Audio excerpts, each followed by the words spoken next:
সম্প্রতি ভারতে ইসলাম ধর্ম নিয়ে বিতর্কিত মন্তব্য করেন মহারাষ্ট্রের হিন্দু ধর্মের এক প্রচারক। তাতে সমর্থন জানায় রাজ্য বিজেপির এক বিধায়ক।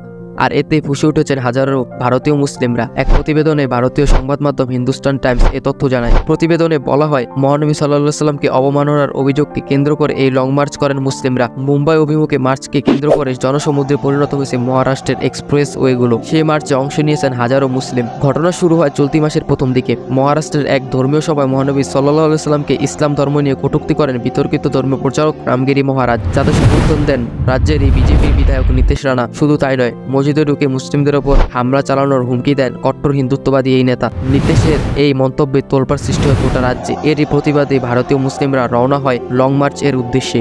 তাদের বিচার দাবি করা হয়। ধর্মীয় অবমাননা এবং রাজ্যের শান্তি ভঙ্গের অভিযোগে দায়ের করা হয় একাধিক মামলা।